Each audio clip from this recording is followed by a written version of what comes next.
mesdames et messieurs, bienvenue une fois de plus dans votre magazine, chez nous magazine. Ce nouveau numéro, comme je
manqué la grande fête de Juif. Ne comptez-vous pas déjà ouvrir une extension ici? Ah, j'y ai jamais pensé, étant donné que lorsque on vient ici, exemple pour la fête des Juifs, on vient à travers déjà une église. Ouais. Donc, l'idée, c'est jamais d'être en compétition entre les églises, mais simplement d'étendre le royaume de Dieu et de travailler à l'avancement du royaume de Dieu ici.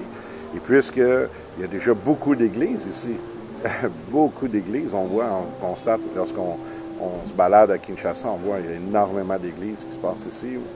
Et non, honnêtement, ça nous est jamais venu à l'idée d'avoir une extension de l'église ici. Alors, merci beaucoup, Pasteur Yvon. Et vous êtes déjà à votre quatrième participation, si je ne me trompe pas. La cinquième. La cinquième pour cette grande fête du Juif. Et pour cette édition, comment vous vous êtes senti d'abord lorsqu'on vous a annoncé que vous allez intervenir à cette 8e édition, non seulement les après-midi, mais aussi pendant l'école du ministère? L'école du ministère, en fait, je crois que je l'ai fait depuis ma première visite ici, donc en 2014.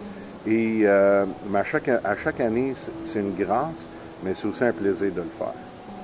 Parce que j'aime voir la faim, la soif des gens. À l'école du ministère, les pasteurs qui sont là, cette soif-là qu'ils ont d'apprendre.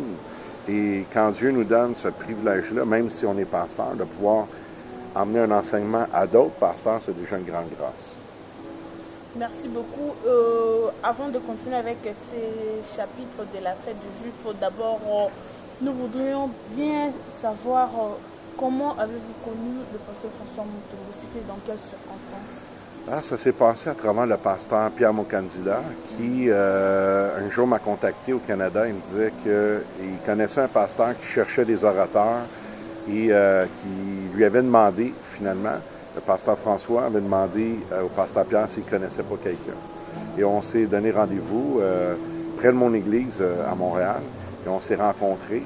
On m'a invité à venir et j'ai dit, j'étais heureux de l'invitation, mais j'ai dit, on va prier. Je vais prier avant pour voir si Dieu donne la direction de pouvoir rester. Parce que, comme je dis souvent, pas parce qu'une porte ouvre que c'est nécessairement Dieu. Donc, j'étais reconnaissant pour la porte ouverte, mais je voulais vraiment être convaincu que c'était Dieu. Et après quelques jours, j'ai rappelé le pasteur, je dis, l'Esprit me relâche d'aller, donc c'est comme ça que ça s'est fait. Merci beaucoup, pasteur. Et vous avez participé 4 fois. Cette fois, c'était pour la 5e fois. Alors, avoir le nombre de gens qui ont répondu à cette 8e édition, lorsque vous avez pris la parole devant cette foule, quelle a été votre sensation? Peut-être que ça va vous sembler un peu bizarre, mais la grandeur de la foule, c'est pas quelque chose qui m'impressionne. Parce que pour moi, prêcher l'Évangile devant 10 000 ou 100 000 personnes, c'est exactement la même chose. Pour moi, ça ne fait aucune différence. Ce qui me touche, par contre, c'est de voir le cœur des gens, soir après soir, se réunir malgré des fois la chaleur ou la distance, d'être là. Il y a ceux qui sont en dedans, mais il y a ceux qui sont aussi à l'extérieur, qui sont fidèles et en grand nombre. Et ça me touche particulièrement. Et merci, pasteur. Nous allons parler maintenant de votre sous-thème, les sous-thèmes que vous avez développés à cette 8e édition de la Grande Fête des Juifs. Mais avant déjà d'entamer ces sous-thèmes, nous allons suivre d'abord cet extrait de votre enseignement au cours de votre intervention à la Grande Fête des Juifs. Et c'était à la 8e journée. Suivons et retrouvons juste après.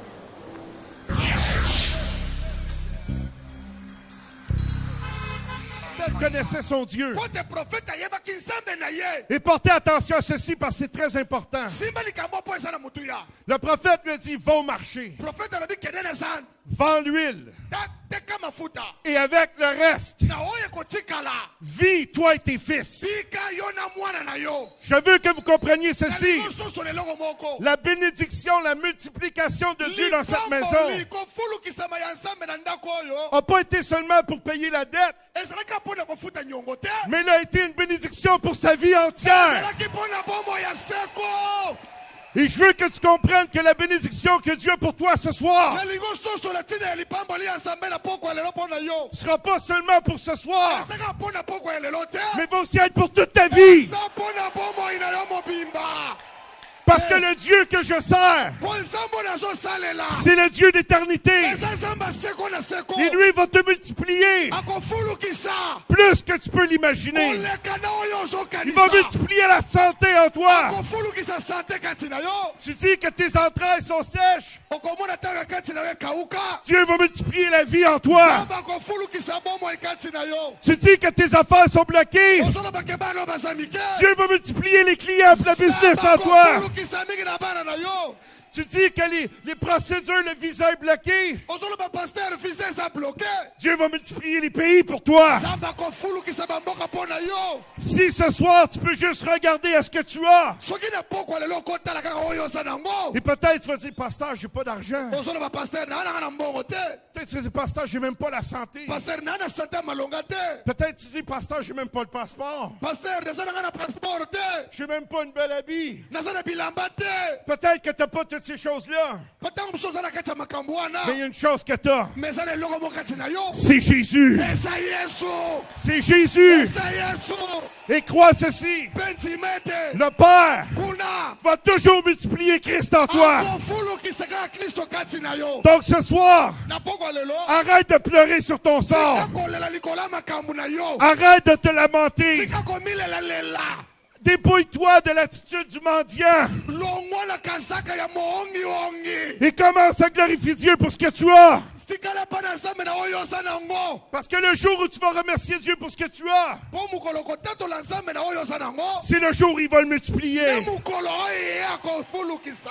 Peut-être tu vas me dire, oh, pasteur, je suis malade. Ouais, mais tu es encore vivant. Et Dieu va multiplier cette vie-là en toi. Parce que Jésus dit, celui qui croit en moi, celui qui me sert, des fleuves d'eau vive vont couler en lui. Il dit, celui qui croit en moi ne mourra jamais. Est-ce qu'on peut crier Alléluia? Alléluia! Alléluia! Alléluia! Est-ce qu'on peut crier Jésus? Jésus!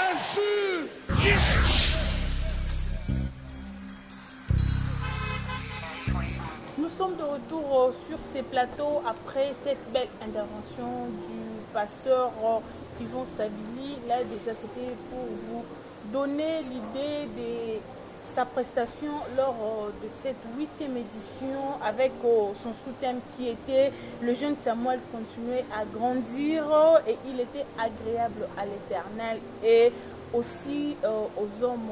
Pasteur Yvon, en résumé, qu'est-ce que les gens peuvent retenir de votre enseignement sur ce sous-thème? Mais, la première chose, pour être agréable à l'Éternel, ça prend la foi. C'est ce qu'on a vu là, pendant cette soirée-là. Mais ce qu'il faut considérer, c'est que lorsqu'on plaît à Dieu, là, la parole de Dieu nous dit que quand on a la faveur de Dieu, il dispose même nos ennemis en notre faveur. Donc, de travailler à notre marche avec Dieu, afin de lui être favorable, nous attire aussi la faveur des autres. Et c'est important. On ne peut pas fonctionner dans la vie croyant qu'on n'a pas besoin de la faveur des gens ou de la faveur des hommes. Parce que la grâce de Dieu va nous permettre d'avoir cette faveur. Et cette faveur va souvent nous donner des accès ou des opportunités qu'on ne pourrait pas avoir, ne serait-ce que de cette faveur. Et on le voit dans la parole de Dieu. Que ce soit Joseph avec Pharaon, où il était agréable à Dieu, mais il était aussi agréable à Pharaon. Et il y a eu une grande faveur qui est accordée à Joseph en recevant son père et sa famille et en leur donnant les meilleures terres d'Égypte. Pour eux et leur bétail, quand on considère que c'était dans une période de famine, mais que eux, à cause de la faveur de Dieu, ont pu avoir les meilleures terres, s'établir et vivre. Et tout ça est venu à travers, oui, la grâce de Dieu, la faveur, mais la faveur que Dieu a donnée à Joseph devant Pharaon et la faveur que Pharaon avait envers Joseph. Ensuite, on le retrouve avec Daniel et la faveur du roi. Et tout au long de la parole de Dieu, on peut trouver cette faveur des hommes-là qui se penche vers les hommes qui sont favorables à Dieu. Merci, pasteur. Et restons toujours avec cet exemple de Samuel. Samuel est parmi les prophètes qui ont marché avec Dieu du début jusqu'à la fin, sans trébucher. Et aujourd'hui, parlons dans le monde entier. Pouvons-nous trouver encore cette trace-là des hommes de Dieu qui commencent et qui achèvent leur mission sans trébucher avec l'Éternel? Oui, il y en a. Gloire à Dieu qu'il y en ait. Parce que, comme vous savez, la parole de Dieu dit, c'est pas le commencement d'une chose qui compte, c'est la fin. Donc, quand on étudie l'histoire de grands hommes de Dieu, qui sont nos contemporains ou d'autres qui ont été juste un peu avant nous, on se rend compte qu'il y en a plusieurs qui ont été fidèles dans toute leur marche pendant toute leur vie. Ils demeurent, eux, un témoignage pour nous, et d'autres qui le sont présentement. Donc, on doit tirer une leçon aussi lorsqu'on étudie ou on regarde la vie de ces hommes-là, que ce soit à travers la parole ou encore, comme je viens de dire, dans nos contemporains. Parce que Dieu m'a donné un privilège de pouvoir être en contact avec plusieurs de ces grands hommes de Dieu-là. J'en ai vu qui ont échoué, j'en ai vu qui ont tombé, mais j'en ai vu qui ont été fidèles jusqu'à la fin. Et dans les deux cas, il y a des leçons à tirer. Et une des leçons qu'on doit tirer de ces choses-là, c'est qu'on ne doit pas croire que nous sommes au-dessus de ces choses-là. Donc, personne ne doit croire qu'il ne peut pas être vulnérable à un moment donné dans sa vie. Parce que du moment où on croit qu'on est meilleur que les autres, ça, c'est le commencement de la fin qui arrive. Parce que c'est un signe d'orgueil. L'orgueil précède la chute. C'est ce que la parole dit. Donc, on est mieux de toujours marcher dans l'humilité, suivant l'exemple de ces hommes-là, et de comprendre que j'ai besoin des autres. J'ai besoin que les gens prient pour moi. J'ai besoin des intercesseurs près de moi. J'ai besoin que ma femme me soutienne dans le ministère que je fais, pour être capable de le faire, mais de le faire bien, selon Dieu. Donc, ça, c'est la grande leçon que je retire de ces choses-là. Et oui, il y en a qui font et qui marchent fidèlement jusqu'à la fin de leur vie, puis je rends grâce à Dieu pour ça. Puis j'en connais.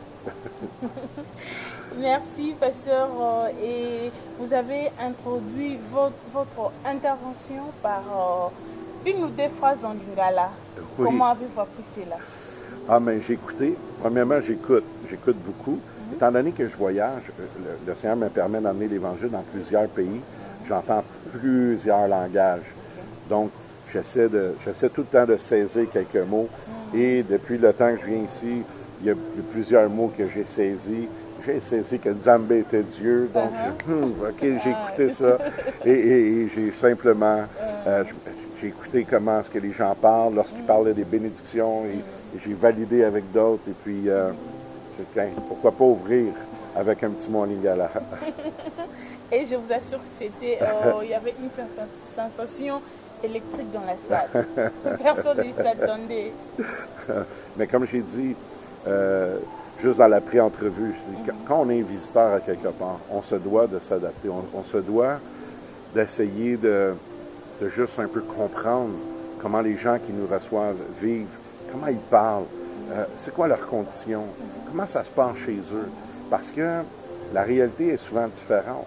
Et quand on vient simplement à l'Église, on voit simplement la surface des choses. Mais chaque personne qui est là, il y a une réalité, il y a une réalité sociale qui est là, il y a une réalité pour chacun. Et c'est quelque chose à laquelle j'essaie d'être sensible tout le temps. Merci beaucoup. Je crois que petit à petit déjà, nous allons devoir chuter avec cet entretien, mais en parlant maintenant du tout dernier point, qui est cette différence-là qui existerait entre le christianisme au sein de l'Occident, au niveau de l'Occident, et ici localement en Afrique, et plus particulièrement au Congo. Vous êtes du Canada, vous avez sonné un peu partout, et vous êtes arrivé en Afrique via le Congo-Brazzaville et la RDC. Comment pouvez-vous faire cette lecture? La grande différence entre le christianisme chez nous et ici, c'est la passion pour Dieu. Ici, il y a une passion pour Dieu, il y a un désir pour Dieu, il y a une attente envers Dieu qui est décuplée si on le compare à chez nous. Et je sais que ça, pour certains, vous allez dire, mais voyons, toi, tu viens du Canada, c'est facile. Mais les conditions que vous avez ici, et souvent, les conditions des gens, amènent à cette passion-là. Peut-être que les gens regardent le Canada et disent, ah, c'est des pays où il fait bon vivre. Et il faut être honnête, gloire à Dieu, c'est un pays où il fait bon vivre. On est bien chez nous, on est là. Par contre, il y a aussi des mauvais côtés. Et tous les avantages que nous avons, on peut en bénéficier, mais contribue aussi en même temps à refroidir la foi et l'attente des gens. Je vais vous donner un exemple. Ici, quand les gens sont malades, systématiquement, ils pensent à demander la prière. Chez nous, quand les gens sont malades, ils prennent le cachet, vont à la pharmacie, vont voir le médecin, et quand personne ne peut rien faire, là, on va demander la prière. Il y a beaucoup d'attentes qui ne sont plus sur Dieu à cause des facilités qu'on a. Et ça, c'est marquant. Et ça, c'est... Et ce que je trouve triste, souvent, c'est que il y a beaucoup d'Africains qui viennent chez nous, il y a beaucoup des Congolais qui sont chez nous, et dès qu'ils touchent à la facilité, souvent l'ardeur, la ferveur qu'ils avaient pour Dieu diminue peu à peu à cause des facilités qui sont là. Et j'ai vu que chez nous, la facilité pouvait être un bien-être, mais pouvait être un mal aussi dans la marche avec Dieu. Parce que les gens, au lieu de compter sur Dieu, vont compter sur les ressources qui sont là. Donc Dieu n'est plus celui qui pourvoit, mais c'est celui qu'on appelle en cas de besoin à la fin de tout. Oui. Ce sont leurs efforts qui leur font vivre cela. Et voilà. Et pour eux, et on le voit aussi dans la parole de Dieu.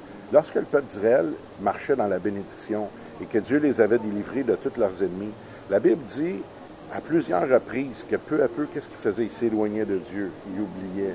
Et là, quand les jours de malheur arrivaient ou quand un peuple venait pour les dominer, là, ils retournaient vers Dieu. Hein, ça leur prenait le malheur pour se tourner vers Dieu. On voit ça. On vit un peu la même chose dans les pays occidentaux. À cause de la facilité, les gens ont tendance à facilement s'éloigner de Dieu. Mais quand le malheur les frappe, là, ils vont s'approcher de Dieu. Là, ils vont appeler le pasteur. Là, on va les voir plus fidèlement à l'Église. Alors qu'ici, les gens sont là. Il y a une passion. Et Dieu agit. Dieu agit. Moi, je te vois, toi. À comparer, quand je suis venu en 2014 à aujourd'hui, il y a une évolution. D'autres gens qui sont dans l'Église du pasteur François Voisinum, où je me rappelle comment ils étaient il y a 4 ans, et je les vois aujourd'hui, comment ils sont. Je vois, Seigneur, tu as agi, tu as béni. Il y a une évolution qui se fait. Pourquoi? Parce que les gens apprennent à se tourner vers Dieu, ils font confiance à Dieu, ils se tournent là. Alors que nous, si tu perds ton travail, il y a ce qu'on appelle l'assurance-emploi. Donc, le gouvernement t'envoie un chèque. Quand tu as fini l'assurance-emploi, c'est un autre niveau de gouvernement qui t'envoie un chèque. Il y a tout le temps un chèque qui peut arriver pour t'aider à survivre. Donc, les gens ont moins tendance à se tourner vers Dieu. Ils vivent dans la médiocrité. Et il faut comprendre ça. Il y a beaucoup de gens au Canada qui vivent dans la médiocrité, mais n'ont pas tendance à se tourner vers Dieu parce que la facilité est là quand même. Donc, ça, c'est une grande différence que j'ai vue. Et là, quelques mois, il y a un homme qui est venu au Canada. Et si je ne m'abuse, c'est un pasteur africain. Il a visité quelques églises au Canada.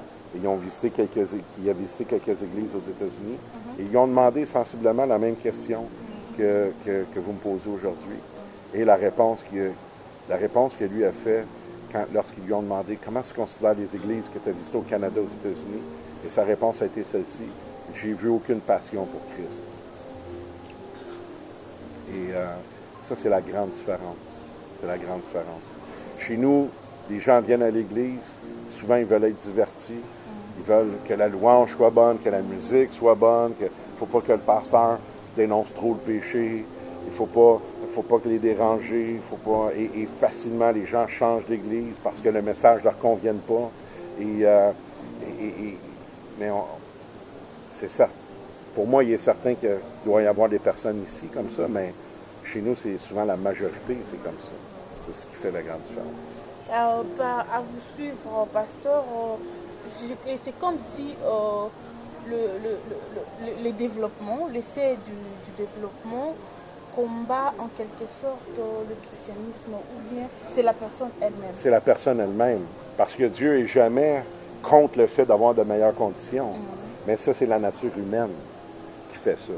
Hein, c'est pas les facilités, mais c'est l'homme. L'homme qui, lorsque tout devient plus facile, a tendance à s'éloigner de Dieu. Okay? Mais je vais simplement vous donner un exemple. Au Québec, juste la province de Québec, Canada, ça, c'est 8 millions, c'est un peu plus de 8 millions d'habitants. Okay? Au Québec, nous avons 1,5% de 1% de chrétiens nés de nouveau. Est-ce que ça vous donne une idée? 1,5% de 1%. Ça veut dire qu'il n'y a même pas, on va faire un chiffron, il n'y a même pas 60 000 chrétiens, de vrais chrétiens au Québec pour 8 millions d'habitants. Donc ça vous donne une idée de la mesure. Donc, on est loin de ça lorsqu'on est ici. Quand on regarde toutes les églises qui sont là, juste à voir toutes les affiches de conférences qu'il y a à grandeur de Kinshasa où on se promène, la parole, elle est largement amenée et annoncée. Alors que chez nous, le gouvernement passe même des lois qui viennent nous contraindre dans la prédication. Donc, le gouvernement fédéral au Canada a adopté une loi qui se dit contre la haine et les discours haineux, mais qui, comme pasteur, m'interdit de dire sur la chair que l'homosexualité est un péché. Parce que si je dis ça, il m'accuse d'entretenir des discours haineux. Donc, on s'expose à la prison, on s'expose aux amendes, on va faire fermer nos églises. Il y a des pasteurs comme moi qui ne s'empêcheront jamais de prêcher la vérité et de prêcher ce que la parole de Dieu dit. Mais on le fait à nos risques et périls parce que, justement, l'Occident est rendu là. L'Occident est rendu là, où souvent le monde chrétien, le monde évangélique a tellement peu d'influence que c'est lui qui se fait restreindre par rapport au reste. Et vous, en tant que quelqu'un ayant vraiment cette grande passion-là pour les choses de Dieu, quelque part, vous vous dites qu'il serait peut-être mieux que vous œuvriez ici en Afrique. N'est-ce pas? C'est sûr que lorsqu'on regarde... Un petit souhait interne. Je ne peux pas avoir ce souhait interne-là. Je vais t'expliquer pourquoi. J'aime énormément l'Afrique, j'aime les gens ici, j'aime l'accueil, la passion des gens pour Dieu. Mais Dieu m'a appelé là où je suis. Et parce que Dieu m'a appelé là où je suis, le seul désir que j'ai dans mon cœur, c'est d'être là où Dieu veut que je sois. Donc, même quand je porte mes yeux sur une place comme ici et je vois comment les choses fonctionnent pour Dieu ici, ça ne fait pas naître en moi cette envie-là ou ce désir-là, parce que le vrai désir que j'ai, c'est d'être là où Dieu veut que je sois. Là, ça complète votre prédication de la grande fête des Juifs, où vous avez dit qu'il faut toujours remercier Dieu par rapport à ce qu'on a. Absolument. Et pas se plaindre tout le temps. Exactement. Parce que l'action de grâce qu'on rend à Dieu nous amène justement à voir la faveur de Dieu, parce que ça témoigne de notre reconnaissance. Mais comment est-ce qu'on peut être reconnaissant envers Dieu si on fait simplement regarder à ce que nous n'avons pas? Donc, si je ne suis pas capable de voir ce que j'ai, je ne peux pas rendre grâce à Dieu pour ça. Mais lorsque je rends grâce à Dieu pour ce que j'ai, je m'expose simplement à recevoir plus de lui. Donc, c'est essentiel de reconnaître ce que nous avons. Merci beaucoup, pasteur. Vraiment, c'est des temps qui nous fait défaut. On avait tellement envie de continuer. Mais revenons un peu sur la grande fête des Juifs. Vous avez vu tous les orateurs circuler, un à un, chacun selon son jour. Et qu'avez-vous retenu de ces interventions-là? Ah, je trouve toujours ça incroyable de voir la façon dont Dieu travaille. Et si vous avez bien suivi la conférence depuis son premier jour, vous allez voir que l'Esprit de Dieu a bâti de jour en jour vers où il nous a amenés jusqu'à la fin de la conférence. Donc, chaque orateur devenait le complément de l'autre. Et ça, pour moi, j'aime ça. Et une chose que j'aime énormément dans cette conférence, c'est que j'ai jamais senti que les orateurs se sentaient en compétition l'un avec l'autre. Donc, les orateurs qui sont là parlent de la part de Dieu et de leur cœur, mais ils ne parlent pas pour impressionner les autres qui sont là ou essayer de montrer qu'ils ont quelque chose à prouver. Moi, je n'ai rien à prouver. Les hommes de Dieu qui ont parlé là sont tous des grands hommes de Dieu. Pour moi, c'est un honneur, une grâce de partager la même plateforme que eux. Mais on voit à travers la conférence à quel point l'Esprit a travaillé tout au long de cette semaine. Et pour chaque intervenant, il y a peut-être quelques mots, une phrase qui vous a plus marqué. Ça serait dur d'en nommer une parce que je ne voudrais pas oublier les autres. Mais chaque intervenant a eu sa marque à chaque jour. Et il y a quelque chose, mais on pourrait souligner celle du pasteur Pierre Mokandila lorsqu'il a parlé des acteurs. On ne peut pas être figurant, on doit être acteur. Mais dans les acteurs, il y a des acteurs de soutien et il y a des acteurs principaux. Maintenant, c'est à nous de décider quelle sorte d'acteurs nous voulons être. Exact. Et pour terminer, un mot pour le pasteur François Montombo. Que pouvez-vous dire de cet homme de Dieu? Ce qu'on peut dire du pasteur François Montombo, ce qui frappe les yeux lorsqu'on le voit travailler, on voit l'œuvre que Dieu a mis dans ses mains, c'est son humilité. C'est son humilité, mais aussi l'ardeur au travail. La parole de Dieu dit « Tout travail procure l'abondance ». Et cet homme-là, il travaille. Il travaille pour l'œuvre du royaume, il travaille dans tout ce qu'il fait et Dieu le bénit à travers ça. C'est un modèle, c'est un exemple, même pour nos églises au Canada, de voir un homme comme le pasteur François Montombo Wassilom travailler, devient une inspiration même pour les églises du Canada. Et je rends grâce à Dieu de la connexion qu'il a faite avec cet homme-là. Et sa charmante épouse aussi, qui est toujours là, souriante, accueillante. Et on peut juste remercier le Seigneur. Merci beaucoup, pasteur Yvon. Je crois que pour aujourd'hui,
donc porter